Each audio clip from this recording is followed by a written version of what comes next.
ce shérif complètement dépassé par des crimes horribles. Avez-vous déjà eu vraiment peur en lisant un livre?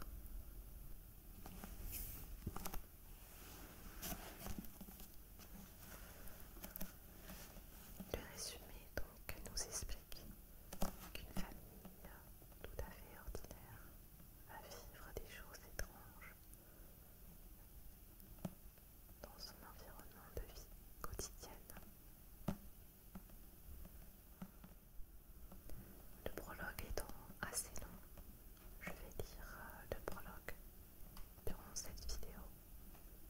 Et si l'histoire vous plaît, je pourrais lire le premier chapitre dans une autre vidéo. Ayant lu il y a plusieurs années, je ne me souviens pas de toute l'histoire avec exactitude. Mais quand je relis un livre que j'ai déjà lu, l'histoire me revient en souvenir en lisant quelques passages, généralement d'un livre.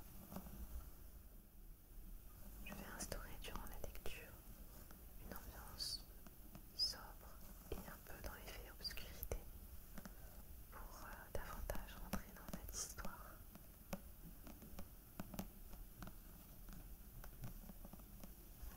Les écritures sont en relief, chose que j'adore sur les bouquins.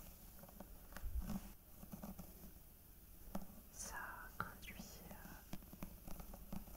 des petits sons intéressants.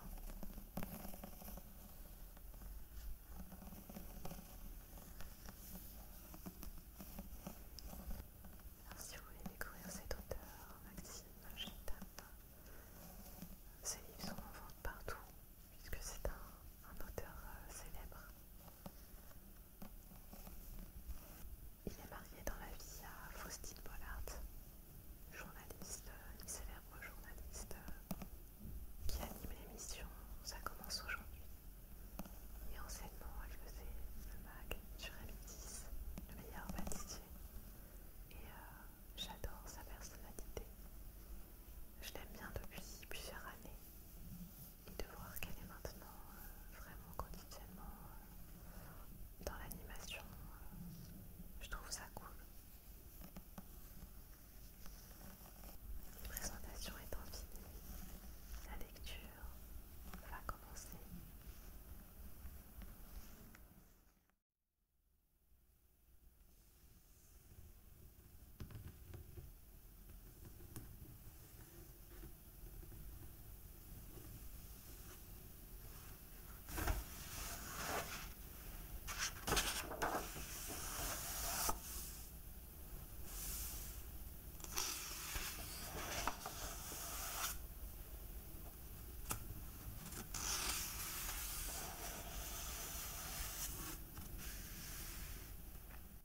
À Faustine et à la tribu que nous avons formée, il n'existe pas de lumière plus brillante que vous, face aux ténèbres.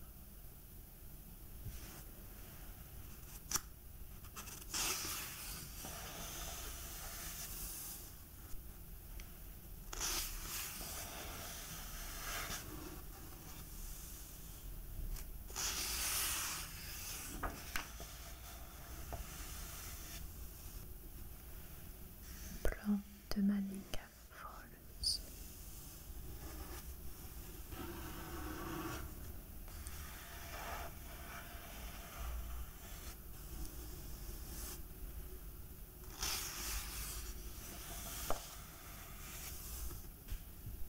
Prologue.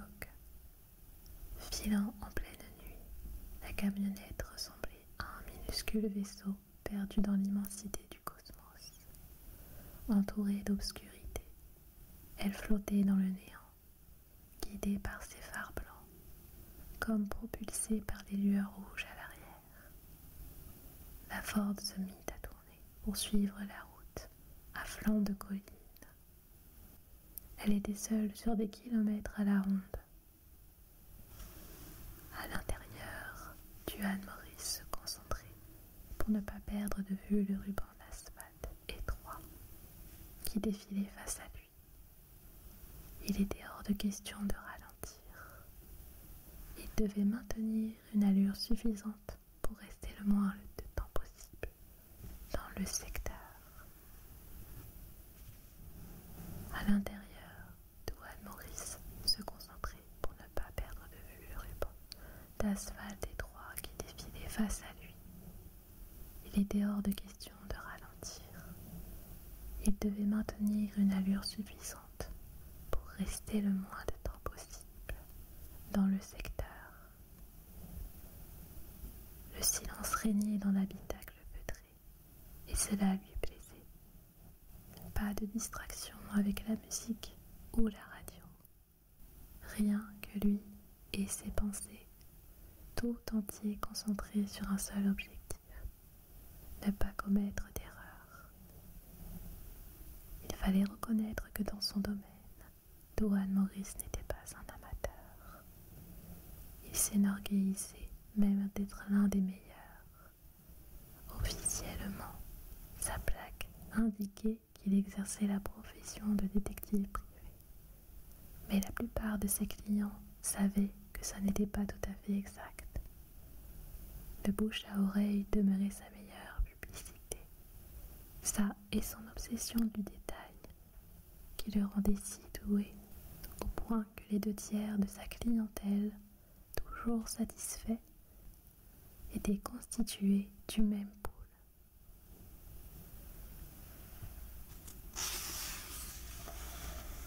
D'entreprises fidèles à ses services. Douane n'avait pas besoin de faire de prospection. L'argent venait frapper à sa porte avec la régularité d'une marée. Ses yeux descendirent un bref instant sur le compteur. 80 km/h. Parfait. Il serait bientôt de retour sur la route principale. Et de là, sur l'autoroute, en quelques minutes. Ensuite, il serait invisible. Le temps de rejoindre Boston et le soleil se lèverait. Il serait distillé dans le trafic et l'anonymat du flux. De toute façon, Douane ne laissait rien au hasard. Jamais. Même si une caméra de surveillance l'attrapait quelque part, sur le chemin. La camionnette était intraçable. Fausse vraie plaque. Empruntée à un véhicule du même type. Elle ferait illusion en cas de contrôle rapide. Autocollant l'heure posé la veille sur la carrosserie pour la maquiller, il finirait brûlé le soir même dans le bois du garage. Après que Duane aurait démonté les pneus pour en mettre d'autres modèles usés, mais au marquage totalement différent. Même si on analysait d'éventuelles empreintes de roues dans la terre, personne ne pourrait prouver que c'était les siennes après ça. Douane raserait sa barbe dès son arrivée au garage et couperait ses cheveux pour changer d'apparence. Bien qu'il soit persuadé que la casquette qu'il arborait suffirait à masquer ses traits, surtout pour une caméra à la définition médiocre. Une fois encore, il avait tout prévu. Il était impossible de remonter jusqu'à lui. De toute façon, se donnerait-on autant de mal pour ce qu'il venait de faire?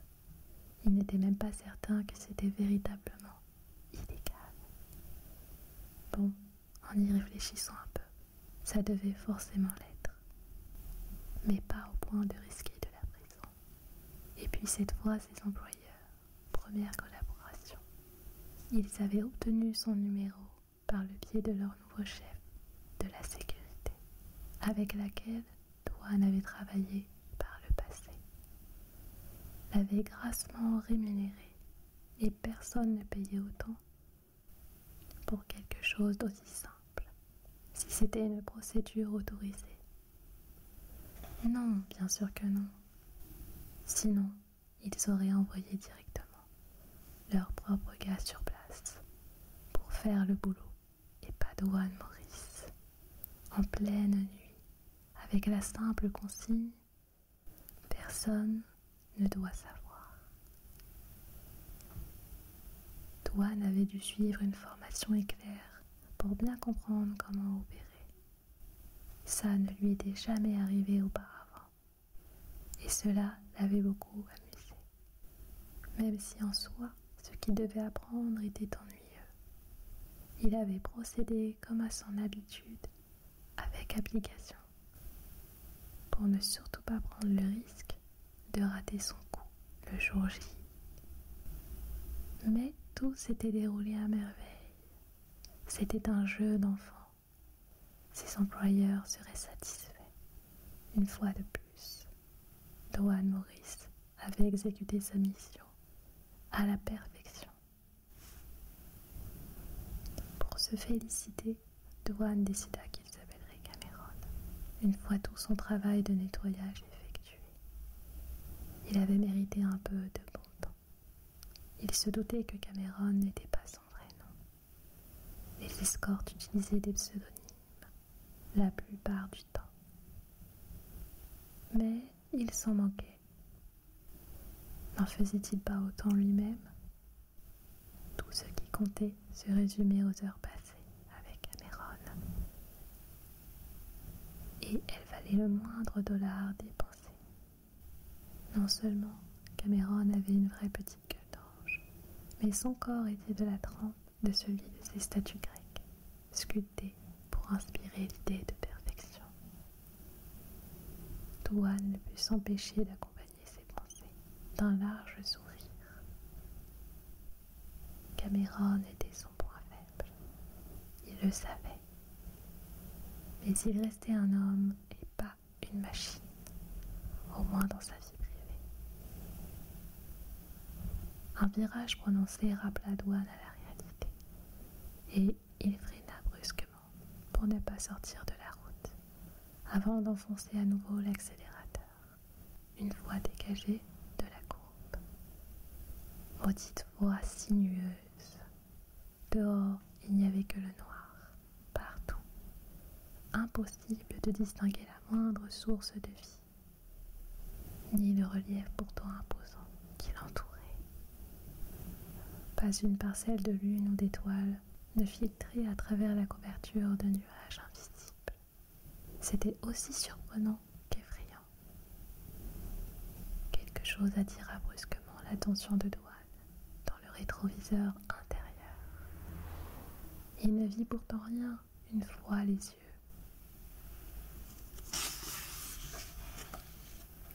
levés dans sa direction.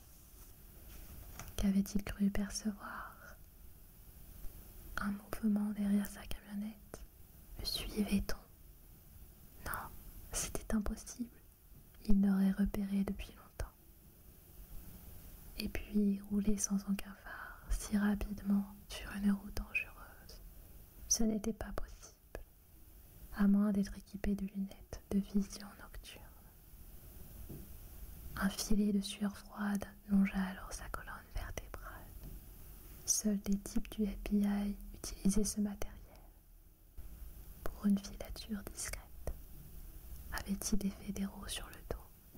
Pas pour une mission aussi futive. Non, c'était idiot. Dwan eut soudain la bouche sèche. Non que cette bêtise le préoccupât. Mais par le passé, il avait opéré sur des affaires autrement plus importantes et hautement sensibles. Du genre à compter les années de prison par dizaines s'il se faisait pincer. À présent, il ne tenait plus en place. Ses pupilles passaient de l'asphalte craquelé devant lui au rétroviseur pour s'assurer qu'il n'y avait pas un autre véhicule dans son sillage. Rien, seulement le vide obscur à 360 degrés. Dwan donna un coup de frein pour éclairer l'avantage l'arrière de la route. Personne. Cette fois, il en était certain. Il avait rêvé. Son cœur commença à reprendre un rythme normal. Puis il sentit de nouveau un mouvement dans le rétroviseur central. Et il comprit. Tout son corps se tendit sur son siège. C'était à l'intérieur. Quelqu'un derrière lui sur la banquette ou dans l'espace qui servait de coffre. Dwan se mit à réfléchir à toute vitesse. Qui pouvait être caché là? Et pourquoi? et ouvrit la bouche pour mieux respirer. Et après s'être assuré que la route était droite, il se pencha vers la boîte à gants pour y saisir son Glock 9 mm. Il allait le lever pour allumer le plafonnier avec le canon, histoire de montrer à son passager clandestin que la plaisanterie était terminée. Lorsqu'il se retint, l'autre pouvait se jeter sur lui et leur faire une embardée tragique. Non, mauvaise idée. Mieux valait s'arrêter. Douane allait sortir pour ouvrir la porte latérale. Là, il serait maître de la situation. Oui, c'était plus malin. Il regardait devant pour voir où stationner, lorsqu'il capta un autre mouvement dans le rétroviseur. Ses yeux remontèrent d'un coup, et il la vit. Une femme, en tout cas, elle avait des cheveux longs et gras en pagaille, dissimulant une partie de son visage. Et dans la pénombre de l'habitacle, elle lui parut très pâle. Elle se tenait tout au fond du véhicule. Qu'est-ce qu'elle foutait là? Douane lâcha l'accélérateur et serra la crosse de son arme. Nouveau mouvement. Douane regarda le rétroviseur et, cette fois, elle était assise sur la banquette, juste derrière lui. Comment avait-elle fait pour aller si vite? Son cœur s'emballa et il ne put plus se contenir. Il leva son Glock pour qu'elle ne puisse pas le manquer. Ok, ta promenade est terminée. Tu ne bouges plus. Douane avait le souffle court, la voix moins menaçante qu'il ne l'aurait voulu. Son propre corps était en panique. On va s'arrêter pour s'expliquer, toi et moi. Si tu approches, je te tire une balle dans le buffet. C'est clair? Douane vérifia dans le petit miroir si elle obéissait.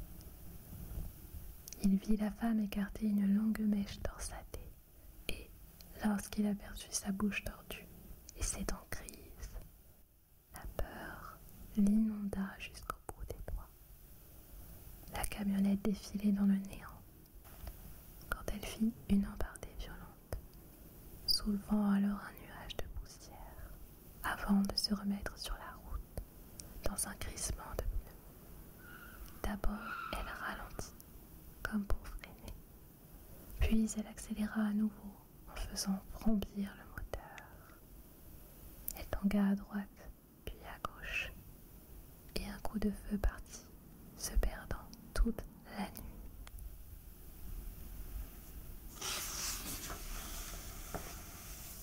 Le virage épousant la paroi de la colline abrupte se dessina sans prévenir, et la camionnette n'eut pas le temps de s'ajuster. Elle continua tout droit. La terre s'effaça aussitôt. Quelques fourrés fouettèrent les flancs de la Ford lorsqu'elle s'envola. Puis il y eut plusieurs secondes interminables de vide, jusqu'à ce que son épi vote vers le bas et qu'elle s'écrase violemment contre un bloc de rocher.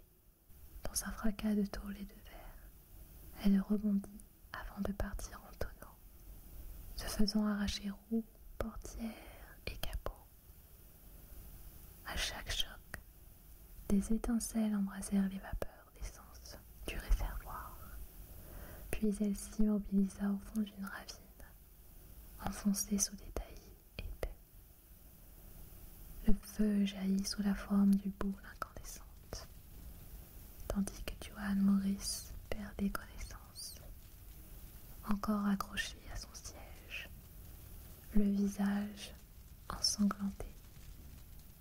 Et pendant une seconde, les flammes ressemblèrent à des visages hurlants, en silence dans la nuit.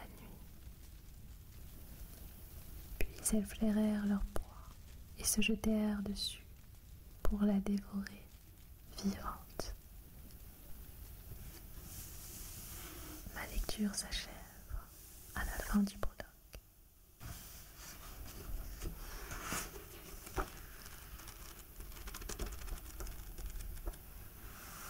J'espère que l'histoire vous a emporté.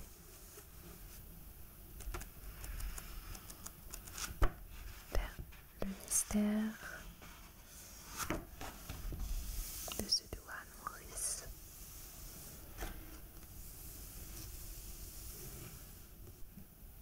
Et je vous souhaite une belle fin de vidéo dans ce moment cocon lecture.